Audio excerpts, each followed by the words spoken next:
Hello student, last video we start the lesson number 2nd, writing and city life. So we continue this lesson. Today's topic is Mesopotamia and its geography. जैसा कि हमें पता है कि जो Mesopotamia है उसका जो न्यूली नेम अगर हम देखें तो उसे हम इराक के नाम से जानते हैं। Iraq is a land of deserve environment. जो इराक में अगर हम देखें तो अलग अलग तरीके की जो भौतिक विविधता हमें देखने को मिलती है। In the north east lane green undulating plain gradually rising to tree covered mountain range with clear stream and wild forest with enough rainfall to grow crop। अगर हम देखें तो जो इसका पूर्वी क्षेत्र है यानी कि जो नॉर्थ ईस्ट का जो अगर हम देखें जो इराक का जो नॉर्थ ईस्ट का जो पार्ट है वो ग्रीन यानी कि हरा भरे और जो अनड्यूल्ड यानी कि जो ऊंचे नीचे मैदानों के साथ साथ जो पेड़ पौधे हैं उन सभी रूप में इससे भरा हुआ है। साथ ही साथ जो माउंटेन रेंज से ये जो ट्री है जो माउंटेन रेंज से कवर्ड है और जो यहाँ पर देखें अपन क्ले स्ट्रीम यानी कि यहाँ की जो हम देखें clay stream and the wild flower जंगली फूल आदि यहाँ पर बहुत अधिक मिलते हैं और with enough rainfall grow crop और यहाँ पर जो पर्याप्त वर्षा होती है जिससे यहाँ पर अच्छी फसल भी हमें देखने को मिलती है। Here agriculture began between 7000 and 600 BCE। यहाँ पर जो खेती की शुरुआत है वो लगभग 7000 से 6000 ईसा पूर्व यहाँ पर खेती की शुरुआत हो गई थी। There is a stretch of upland called the steppe यानी कि यहाँ की जो ऊंची भूमि है उसे हम स्टेपी के जो घास के मैदान है उसके नाम से जानते हैं। स्टेपी के नाम से हम इसे जानते हैं।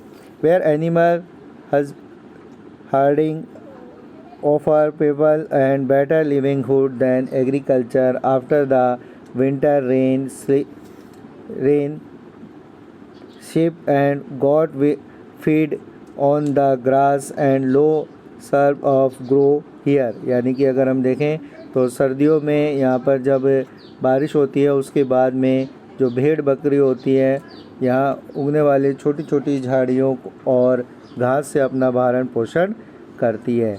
तो जो यहाँ के जो पशुपालन है उसके द्वारा यहाँ पर जो आजीविका यानी कि जो लिविंगहुड है जो लोग हैं वो अपनी आजीविका कमाते हैं और ज़्यादातर यहाँ पर शिप और गोट यानी कि भेड़ और बकरियों का पालन किया जाता है।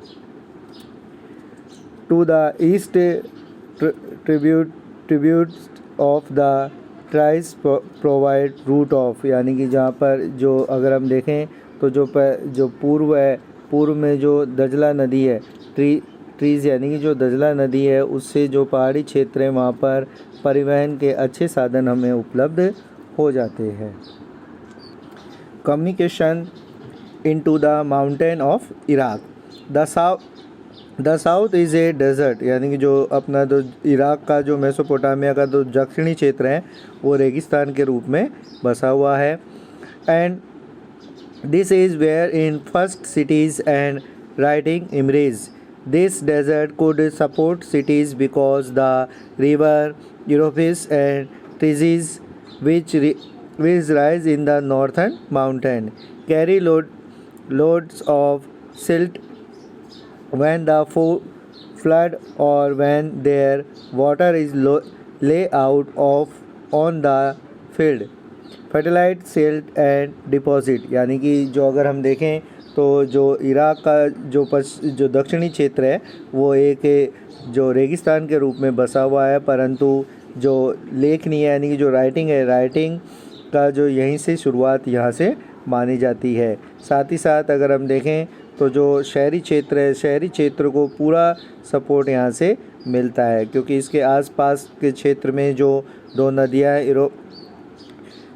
यूपीरेस और टिग्रीस उन दोनों के द्वारा जो पानी के साथ जो बहाकर जो उपजाऊ मिट्टी ले जाई जाती है जो बाढ़ आती है इन नदियों में उसके द्वारा जो उपजाऊ मिट्टी बहा कर ले जाई जाती है उससे वह सिंचाई के बहुत महत्वपूर्ण कार्यों में आती है। After the Euphapus entered the desert, its water flow out into small canal, यानी कि जो नदी है, नदी जैसे ही रेगिस्तान में प्रवेश करती है तो ये अलग अलग जो कैनल्स होती हैं, अलग अलग जो धाराएं होती हैं उनमें बढ़ जाती है. This canal flood their bank and into the part function in the irrigation canal.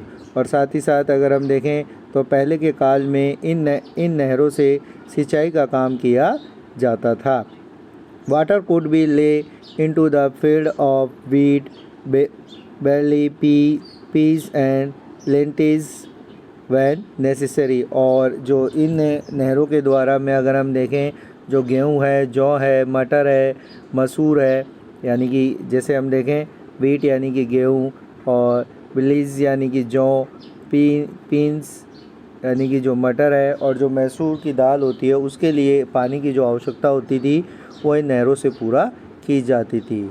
Of the Asian system, और जो प्राचीन तरीके की जो व्यवस्था है, जो पुराने ज़माने में इस तरीके की इससे जो नदी की व्यवस्था के द्वारा ही जो वहाँ पर सिंचाई की सारी सुविधाएं की जाती थी.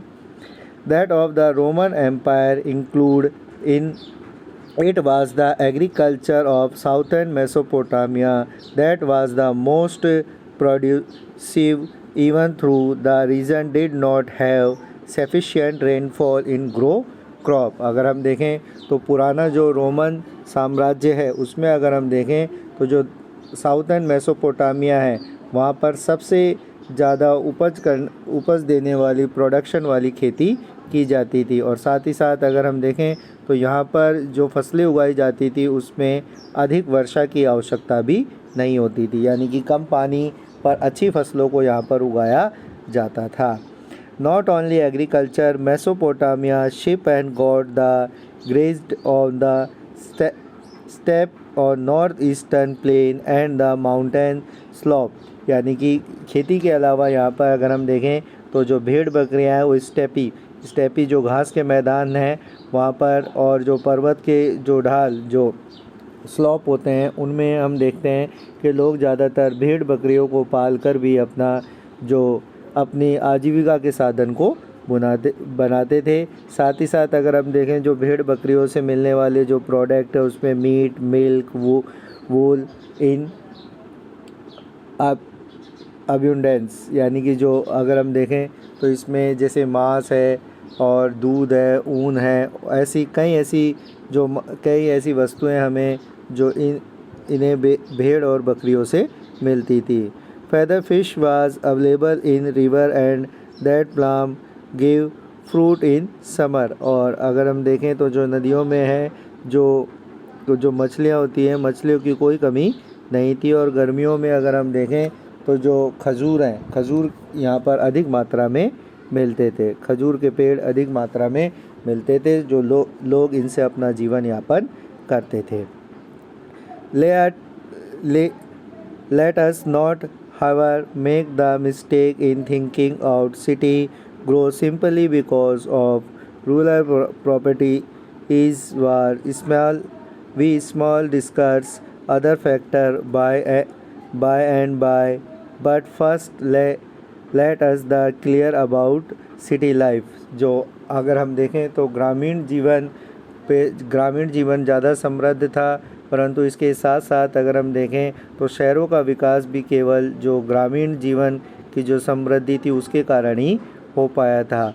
और जो ग्रामीण जो विकास है, विकास के कई ऐसे कारण थे जिसके द्वारा विकास हुआ, जिसके बारे में हम आगे पढ़ेंगे. लेकिन सबसे पहले हम जो सिटी लाइफ है यानी कि जो शहरी जीवन है उसके बारे में चर्चा करेंगे.